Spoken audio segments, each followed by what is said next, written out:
Hello everyone, welcome to my channel. मैं अजमत आबदी, आप सभी का मेरे चैनल पे बहुत बहुत स्वागत है।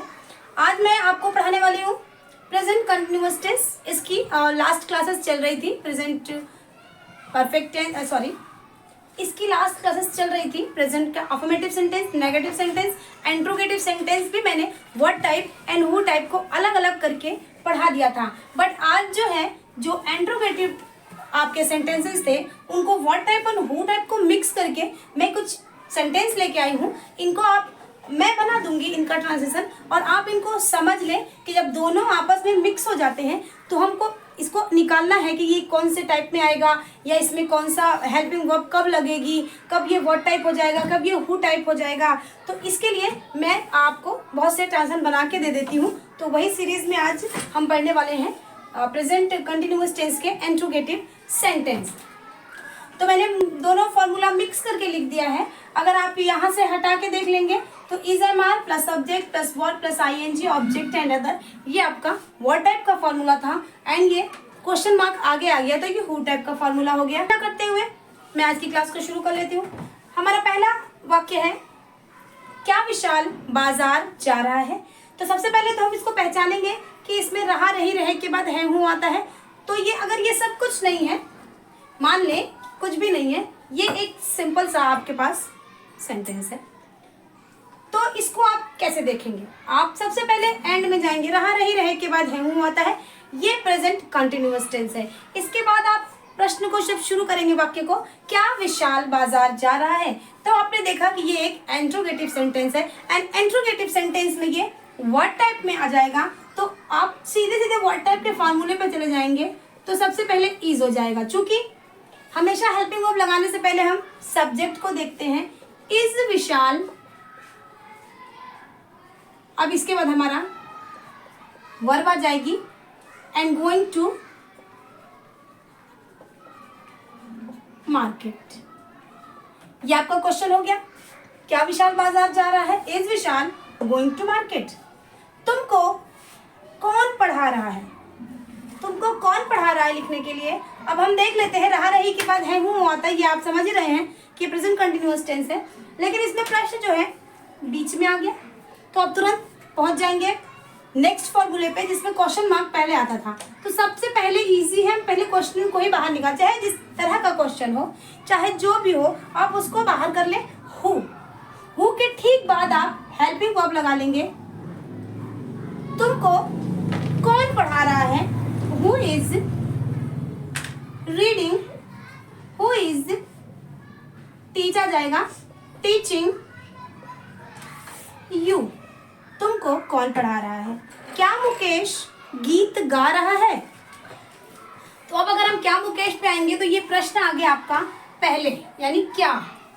तो हम तुरंत व्हाट टाइप के फॉर्मूले पे आएंगे, और क्या के लिए हम मुकेश को देखते हुए, मुकेश जो है वो सिंगुलर नंबर में है, तो मुकेश को देखते हुए हम लोग इज लगा देंगे, और इसके बाद मुकेश, अब रुक जाएंगे, इस मुकेश के बाद हम रुक जाएंगे। अब हम देखेंगे कि मेरा वाक्य क्या कह रहा है, इज मुकेश गीत गा रहा है। तो गीत गाने के लिए या तो सिंग लिख लेंगे आप, एंड आईएनजी लगा देंगे, सिंगिंग सॉन्ग।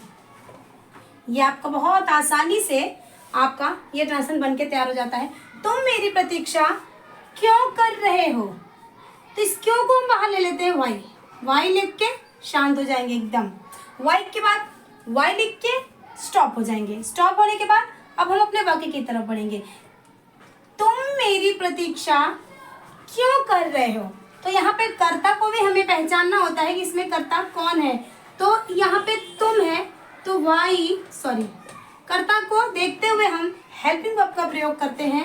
तो यू के लिए आर हो जाएगा, वाई आर यू। आप अच्छी तरह जानते हैं कि वेट करना होता है प्रतीक्षा करने के लिए, वेटिंग। तो मेरी प्रतीक्षा क्यों कर रहे हो, वाई आर यू वेटिंग। अब मी की बारी आई है, फॉर मी। तुम मेरे लिए क्यों प्रतीक्षा करें, क्या तुम रामायण पढ़ रहे हो। आप देख सकते हैं कि ये वर्ड टाइप का है। तो सबसे पहले हम बना लेंगे, क्या तुम रामायण पढ़ रहे हो। तो क्या के लिए हम आर लिख लेंगे सबसे पहले, चूंकि आगे आपके जो सब्जेक्ट है वो यू है, are you reading the Ramayan.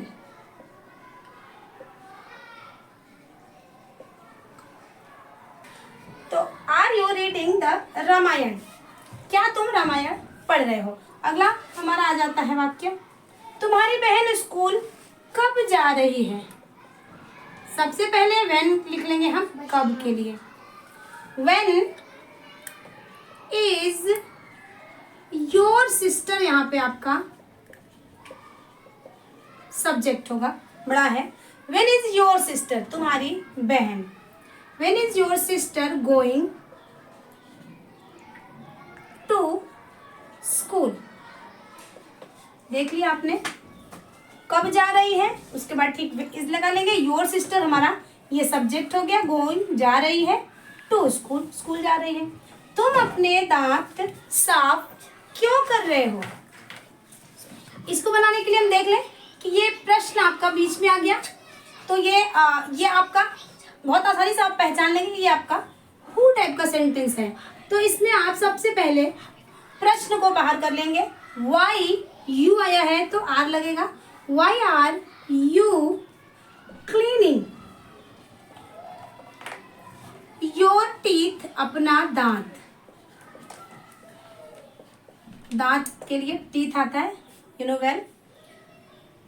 क्या बच्चे कक्षा में शोर मचा रहे हैं। हमारा अगला जो आंसर बनने वाला है वो है क्या बच्चे कक्षा में शोर मचा रहे हैं। तो पहले देखिए क्या आ जाने की वजह से ये हम आ जाएंगे वर्ड टाइप में।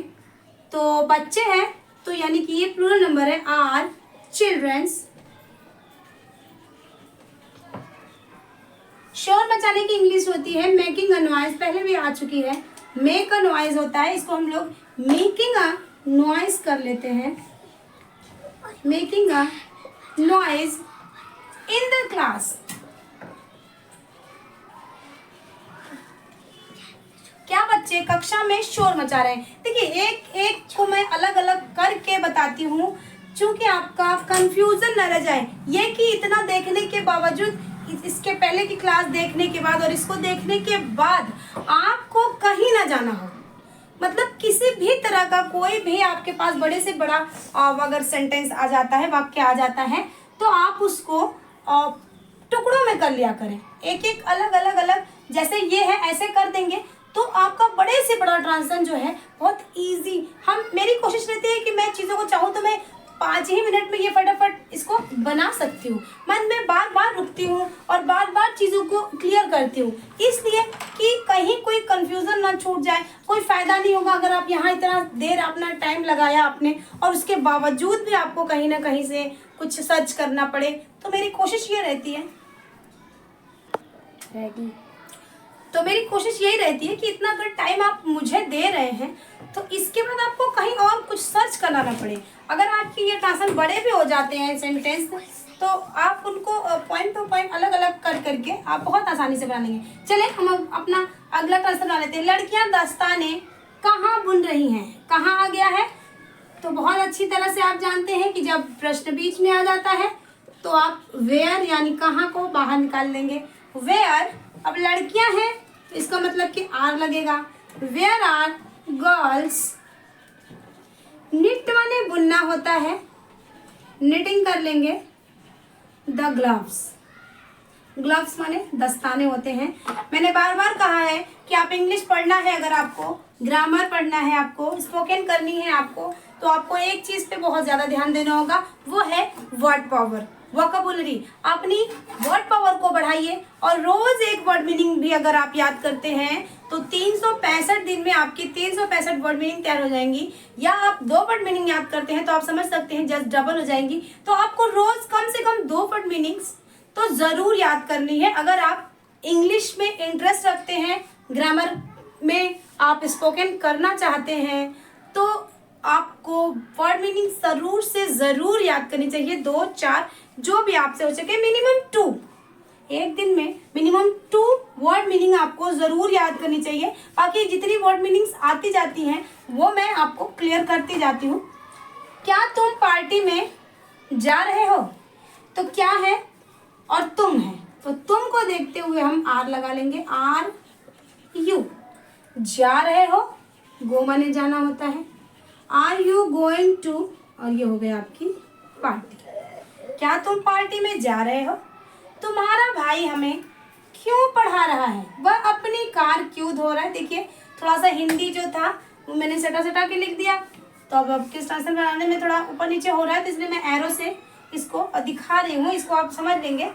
वह अपनी कार क्यों धो रहा है? क्यों आ गया तुरंत, ज़्यादा सोचना नहीं है, क्यों को बाहर कर लेंगे। क्यों लिखने के बाद हम वापस जाएंगे, वाई लिखने के ठीक बाद हम बढ़ जाएंगे सब्जेक्ट की तरफ।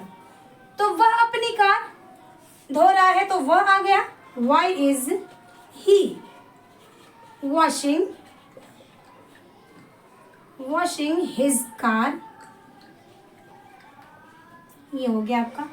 तुम्हारा भाई हमें क्यों पढ़ा रहा है, फिर आ गया आपका क्यों। ऐसे प्रश्न बीच में और भी अलग अलग तरीके से आ सकते हैं। वाई इज, तुम्हारा भाई है, why is your brother. Your brother जो होता है तुम्हारा भाई, तुम्हारी बहन, तुम्हारी मम्मी, तुम्हारी दीदी, तो ये जो सारे होते हैं, तो ये आपका सिंगुलर वचन में आता है। चूंकि जो करने वाला है वो तुम्हारा भाई वो एक है, या तुम्हारा भाई, तुम्हारी बहन, वो हमेशा सिंगुलर वचन में होते हैं, सिंगुलर नंबर में। Why is your brother. अब योर ब्रदर जो है ये पूरा का पूरा सब्जेक्ट हो गया। Why is your brother, teach माने पढ़ाना होता है, टीचिंग। हमें पढ़ा रहा है तो हमें के लिए हम अस लिख लेते हैं। मैं आज अपना पाठ कब लिख रही हूँ, तो इस पे जरा ध्यान दिया जाता है। कभी कभी रही और रहा में कंफ्यूजन हो जाता है, और बहुत जगहों पे ऐसा रही है तो ध्यान न देते हुए हम ही का प्रयोग कर लेते हैं। ऐसा नहीं करना है हमें। मैं आज अपना पाठ कब लिख रही हूँ, तो रही हूँ के हिसाब से कब लिख रही हूँ, पहले तो हम कब पे ध्यान देंगे, तो व्हेन हो जाएगा। व्हेन मैं आ गया है, तो when am I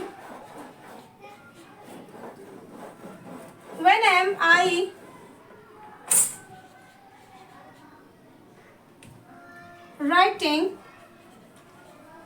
my lesson.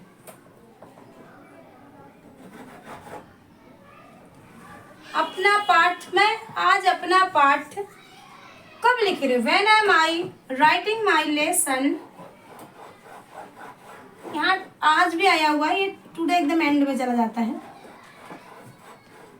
My lesson today, मैं आज अपना पाठ कब लिख रही हूँ। तो ये सारे ट्रांसलेशन आप इनको देखें और इनको खुद से करें। मैंने कहा कि आप इसको एग्जाम्पल बना के, आप इसको सॉल्व बना के अलग अलग लिख लिया करें, और फिर इसको बना के इसको बना लें, या आप इसमें नए नए वर्ड जोड़। मैं बार बार कहती हूँ कि आप ट्रांजिशन अपने से बनाना शुरू करें। आप अपने माइंड से सोचें, क्या बच्चे कक्षा में शोर मचा रहे हैं, तो आप लिख सकते हैं कि क्या हम कक्षा में शोर मचा रहे हैं, क्या वे कक्षा में शोर मचा रहे हैं, या क्या तुम रामायण पढ़ रहे हो, तो तुम रामायण कब पढ़ रहे हो, तुम रामायण कहाँ पढ़ रहे हो, तुम रामायण क्यों पढ़ रहे हो, तुम मेरी प्रतीक्षा कहाँ कर रहे हो, तुम मेरी प्रतीक्षा कब कर रहे हो, क्या तुम मेरी प्रतीक्षा कर रहे हो। इस तरह से बदल दिया करें फॉर्मेशन। इन्हीं ट्रेंड्स में से आप इनको इधर उधर करके चेंज करके भी आप अपने फार्मूले को पे रख के आप अपने फार्मूले को अपने माइंड में और सेट कर सकते हैं। तो चलिए इसी के साथ मैं अपनी क्लास को आज बंद करती हूँ। मुझे पूरी उम्मीद है कि आज की क्लास से आपको जो भी पिछला कन्फ्यूजन रहा होगा वो भी दूर हो गया होगा, और इस क्लास को देखने के बाद आपको कहीं भी ट्रांसलेशन के लिए कहीं अलग से कुछ सर्च, और जो व्यूवर्स मेरे पहले से मुझे सपोर्ट कर रहे हैं और सपोर्ट करते आए हैं, तो उनके लिए मैं बहुत बहुत उन्हें धन्यवाद देना चाहूँगी, थैंक्स कहना चाहूँगी कि आप इसी तरह मुझसे जुड़ते रहें। और इसी तरह मैं अपनी तरफ से पूरी कोशिश करती हूँ कि मैं अच्छी से अच्छी क्लास बनाऊँ, और इतनी सिंपल तरीके से मैं सोचती हूँ कि मैं आपको समझा सकूँ। चलें इसी के साथ thanks for watching, bye bye.